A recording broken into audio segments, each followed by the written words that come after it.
은혜 받지 못하는 이유라는 제목으로 말씀 준비합니다. 은혜 받지 못하는 이유. 외부 집회에 나가서 설교를 합니다. 외부 집회에 나가서 설교할 때의 특징은 뭐냐면 똑같은 설교를 반복해서 하는 거죠. 1년에 한 3편, 4편 정도의 이 레퍼토리를 갖고 있습니다. 그리고 그 설교를 어느 곳이나 가든지 그 레퍼토리대로 설교를 합니다.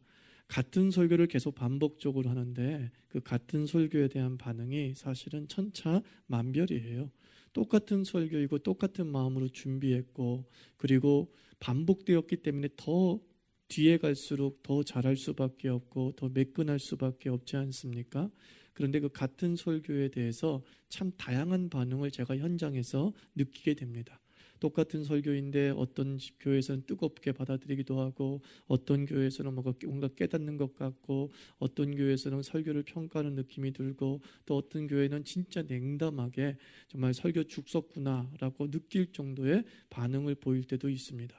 같은 설교이고 어떻게 보면은 스킬에 있어서도 별 무리가 없음에도 불구하고 다양한 반응이 극과 극도 존재합니다.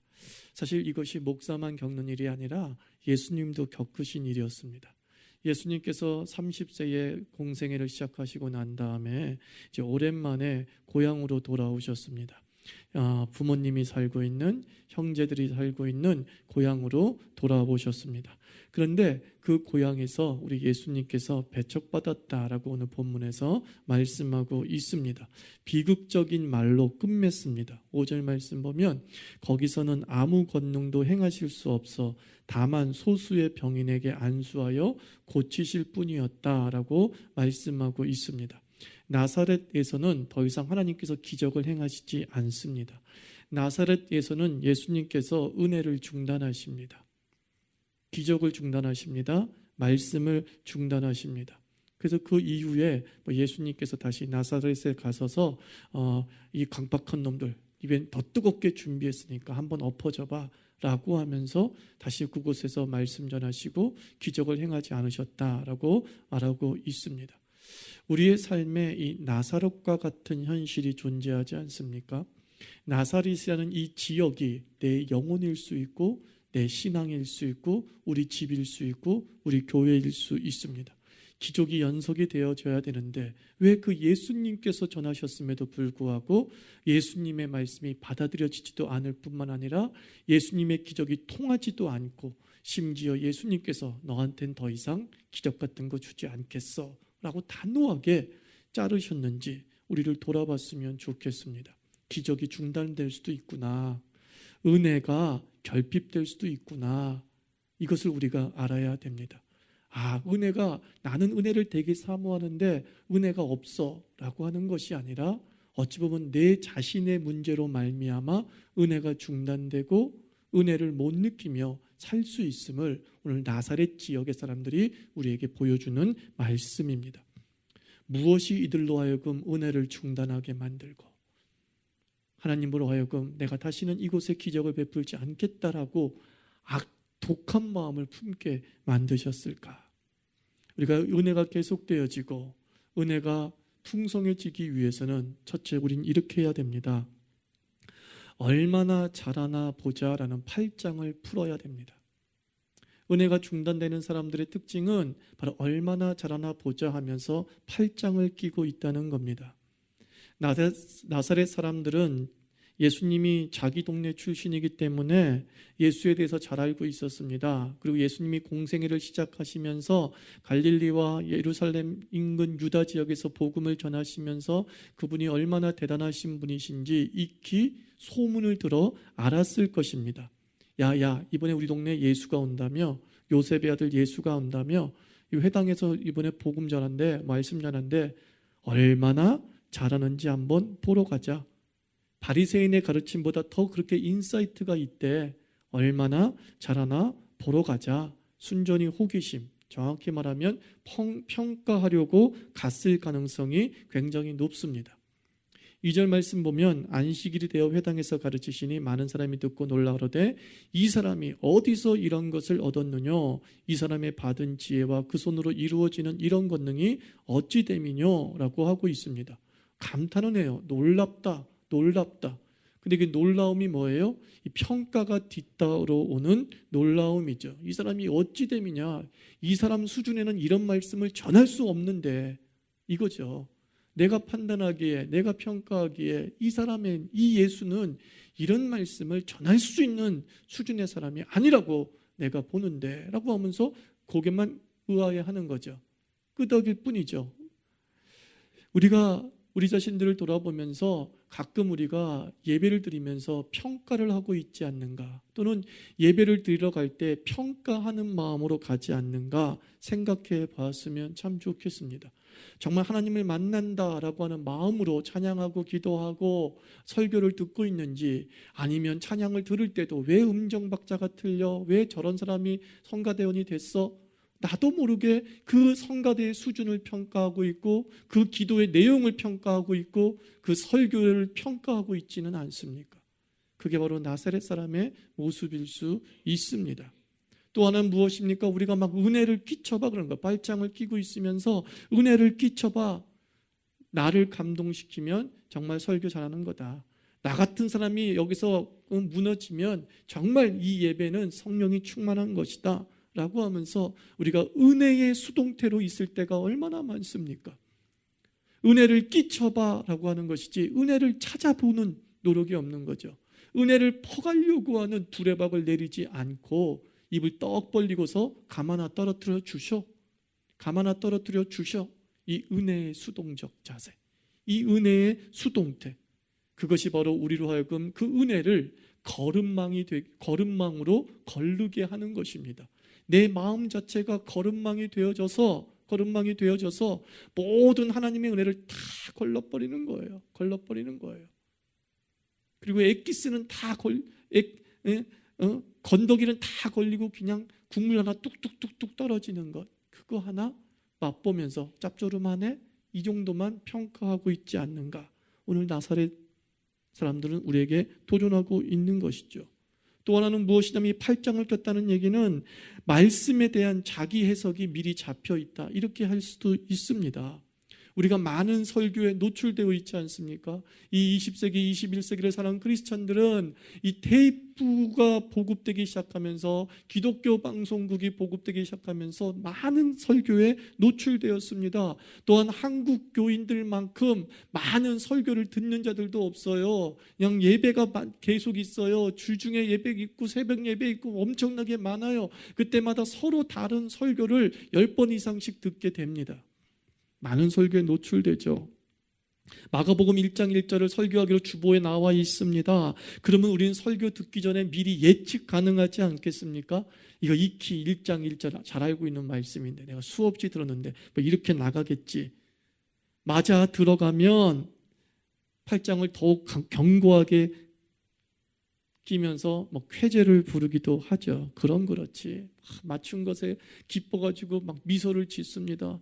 목사는 그 미소를 보고서 자기 설교에 은혜 받은 줄 알고 또 더 뜨겁게 막 그냥 반복적으로 해턴 속에 또 하고 또 합니다.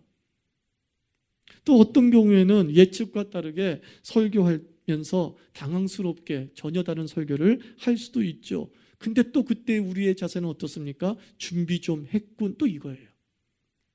그럼 그렇지, 아니면 준비 좀 했군, 그러면서 은혜 받지 않으려고 몸부림을 치고 있는 것이죠.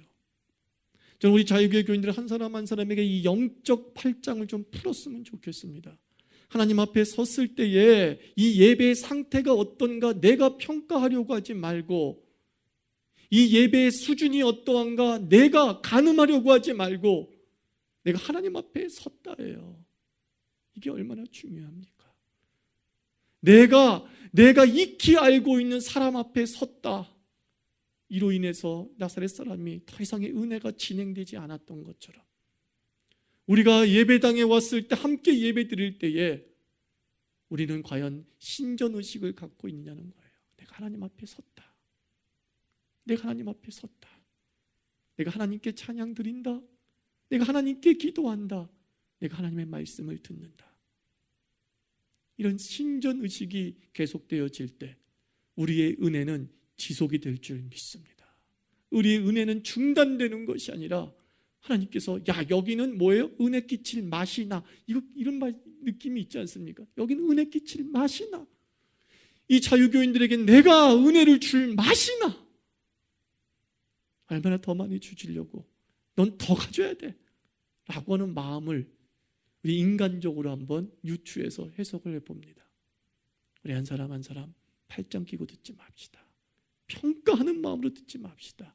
그럼 그렇지 아니면 좀 준비했네 이런 얼토당토하는 시건망진 평가로 예배 자리에 앉는 것이 아니라 가장 부족한 저로서 모든 것을 다 받아들이겠다고 하는 스폰지의 마음으로 예배 드렸으면 참 좋겠습니다. 그리고 또 하나 이들이 은혜를 받지 못했던 이유는 무엇이냐? 과거 때문에 현재를 거부했기 때문이에요. 과거 때문에 현재를 거부했어요. 3절 말씀 한번 보겠습니다. 이 사람이 마리아의 아들 목수가 아니냐? 야고보와 요셉과 유다와 시몬의 형제가 아니냐? 그 누이들이 우리와 함께 여기 있지 아니하냐? 이렇게 말하고 있습니다. 뭐예요? 예수를 잘 안다 모른다예요? 예수를 너무나 잘 안다는 거예요. 어떤 예수를 잘 아는 것이죠? 옛날의 예수를 잘 아는 거잖아요. 30세 이전의 예수를 잘 알고 있는 거잖아요. 자기가 30세 이후에 공생애 하면서 그가 베풀었던 놀라운 기적과 곳곳에서 주의 말씀을 전했던 강력한 하나님의 아들로서의 예수는 잘 몰라. 그저 30세 이전에 우야 이 사람 나랑 같이 자랐잖아. 야고보, 요셉의 아들, 마리아의 아들, 형제들 다 야 우리가 벌거벗을 때부터 다 알았어. 전 이 마음을 알아요. 왜냐하면 저는 모교회에서 교육자 생활을 시작했기 때문에 어렸을 때부터 자란 그 교회에서 전도사 25살 때 전도사가 됐어요. 그리고 나서 설교를 하려고 합니다. 그리고 나서 내가 성가대 지휘자를 가르쳐야 되는 입장에 놓여져 있습니다. 성가대원이었던 청년이 그때 내가 성가대 지휘자님한테 거절당했거든요. 이 경험 알거든요. 거절당했거든요. 야 하전도사 그냥 가만히 있어. 딱 그랬거든요. 성가대 모여서 뭔 얘기할 때 나 가만히 있어. 딱 나한테 그랬거든요. 그런 경험 알아요. 그런 거 알아. 네가 뭘 안다고 그냥 끼어들어 라는 것이죠. 예수님도 지금 뭐예요? 과거에 그러한 상태를 통해서 예수님의 현재를 재단하고 있는 것이죠. 예배에 은혜가 없다고 느끼는 사람이 이 갖고 있는 무의식적 표현이 있대요. 예배에 은혜가 없다라고 항상 말하는 사람이 무의식적으로 갖고 있는 표현이 뭐냐면 이거래요. 여러분 한번 점검해 보세요.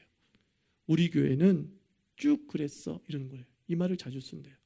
우리 교회는 원래 그랬어 라는 것이죠. 우리 교회에서 은혜 받아본 적이 없어 이런 말이 입버릇처럼 나오는 사람, 그 사람 입에서는 내가 이 교회에서 은혜 받았다는 말이 절대로 안 나온대요. 누구는 은혜를 받았는데 누구는 은혜를 계속 못 받는데 근데 그 사람의 무의식 속에는 우리 교회는 은혜를 준 적이 없어 라는 게 딱 포지셔닝 된 거죠. 딱 마음속에 있는 거죠. 실제로 은혜가 과거에는 없었어요. 내가 자기 과거를 돌이켜보니까 그랬던 것 같아. 실제 내 은혜 받은 적이 별로 없었던 것 같아. 그리고 그것이 계속 굳어져가지고 오늘에 대한 기대도 없어지는 거예요. 오늘도 여전하겠지. 오늘도 그렇지. 라고 기대와 설레임 없이 예배를 드리는 것이죠. 과거가 그랬으니 오늘도 어련하겠거니 과거의 경험이 현재의 기대감을 닫아버리는 거죠. 여러분 부부싸움 할 때 절대 하지 말아야 될 말이 있다고 하죠. 여러 가지 중에서 그 중에 하나가 뭐예요? 언제나 항상 이런 말 집어넣지 말라는 거죠. 싸울 때에 당신은 언제나 맨날 밥 태우더라. 밥 한 번 태웠는데 우리 나도 모르게 맨날 그래요.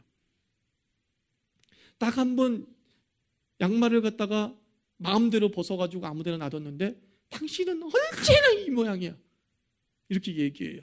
그때 우리 마음은 어떻습니까? 그 말을 듣는 사람은 매우 기분이 나쁘죠. 그러면서 또 싸우는 거예요. 내가 언제? 내가 항상 언제 그랬어? 라고 얘기를 하는 거죠. 여러분이 자유교회를 향해서 자기가 객관적으로 평가해 보세요. 언제나 은혜가 없었나요? 맨날 은혜 없었나요? 그렇지 않잖아요. 근데 우리는 과거에 한 번에 없었던 은혜를 경험을 계속 강력하게 주장을 하고 있는 거예요. 그것이 우리로 하여금 하나님의 기적을 떠나게 하는 이유 중에 하나인 것이죠. 내가 알고 있었던 자유교회 예배가 3월 24일에 드렸던 자유교회 예배가 4월 2일 날 드리는 자유교회 예배와 다를 것이다. 항상 우리 이 기대감을 가지고 살아야 될 줄 믿습니다. 코 흘리게 배운 것이 없는 사람이다 할지라도 그가 지금 어떻게 변했는지에 대한 것에 초점을 맞추고서 지금 뜨거움에 대해서 긍정적으로 받아들이는 마음, 그것이 우리로 하여금 기적을 중단시키지 않고 지속시킬 수 있는 능력이죠. 그리고 세 번째가 이거래요. 부정이 여론이 되지 않게 하라는 겁니다. 부정이 여론이 되지 않게 하라. 저는 이 말씀을 상상해 봤어요. 마을 사람들이 중에 은혜 받은 사람이 정말 하나도 없었을까? 분명히 전 있었을 거라고 봐요. 말도 안 되죠. 은혜 받은 사람이 있죠. 왜 없겠어요? 와, 저 예수님 대단하다. 제가 모교에서 설교했을 때 은혜 받은 사람이 있었다니까요. 넌 가만히 있어라고 배척하는 사람이 있었던 게 아니에요. 은혜 받은 사람이 있었어요. 그런데 왜 마을 전체가 예수 그리스도를 배척하는 쪽으로 흘러가게 되었는가? 여기 초점 맞추세요, 여러분들. 왜 그랬을까요? 여론 주도형의 사람의 입이 말이 커서 그래요. 부정적으로 말하는 사람의 입술이 소리가 너무 커. 그러니까 뭐예요? 긍정했던 사람이 그냥 싹 죽어버리는 거예요. 그리고 자기도 모르게 거기에 물드는 거죠. 맞아. 나는 어리니까 그 부분을 잘못 깨달은 거야. 그렇지, 놀라운 건 아니지. 그럼 그렇지. 우리 어르신들 말이 맞을 거야. 내가 은혜를 받은 게 이게 그냥 수준이 좀 낮아가지고 받았나 보지 하면서 보는 순간 갑자기 신앙의 연륜자들이 부정적으로 얘기하는 것에 휩쓸리는 거예요. 그리고 그 사람이 나사렛에서도 동일하게 예수가 뭔 은혜를 끼쳤다고 그래 라고 하면서 동조하는 무리로 섞였다는 것이죠. 처음엔 분명히 은혜를 받았는데, 제가 이 말씀을 드린 이유가 뭔지 아십니까? 나의 자녀가 자유교회에서 은혜 받지 못하는 이유는 부모의 여론 때문이라는 거예요. 자녀는 부모의 은혜를 받을 수도 있어요. 근데 집에만 들어오면은 꿍짝꿍짝꿍짝거리면서 별 이상한 얘기들을 다 한단 말이죠. 그 순간 그 다음 주에 자녀는 와서 굳어져 버리는 거죠. 이 교회는 교회답지 않아. 예배가 없어. 은총이 없어. 이러는 거죠. 우리 아버지 은혜 못 받았다고 했어. 우리 엄마 은혜 못 받는다고 그랬어. 우리가 가정 예배 드릴 때. 그러면서 귀를 닫아버리는 거예요. 찬양도 안 하는 거예요. 아빠랑 똑같이 팔짱 끼는 거예요. 그리고 나서 그 나사렛이라는 지역 전체가 결국 하나님을 배척하고 다시는 그곳에서 기적을 베풀지 아니하였더라. 여러분의 자녀가 여러분의 집에 기적이 중단되기를 바라십니까? 은혜가 중단되기를 바라십니까? 그러면 단 한 가지, 내가 부정의 여론자가 되면 돼요. 부정의 여론을 조성하면 돼요. 그러면 어린 심령들은 그래도 신앙 연륜 있는 나를 따라오게 되거든요. 그리고 같이 망하는 거예요. 그게 바로 예수님께서 바리새인에게 말했던 얘기죠. 니도 천국 못 가면서 남도 천국 못 가게 하는도다. 교회에 적용한다면 너도 은혜 못 받으면서 남도 은혜 못 받게 하는도다. 똑같은 거예요. 우리 자유교회 교인들 한 사람 한 사람의 가정에 나사렛이 아니라 난 갈릴리 되기를 축원합니다. 하나님의 은혜가 지속적으로 부어졌던 곳, 많은 사람들이 예수를 따랐던 곳, 그 갈릴리의 역사가 우리의 역사 되기를 바랍니다.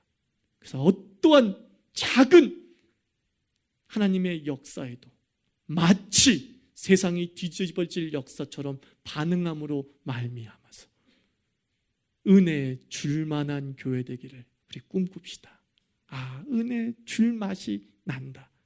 여러분 자신에게도 얘기하세요. 천훈아, 하나님의 목소리라고 생각하고, 천훈아, 난 너에게 은혜 줄 맛이나.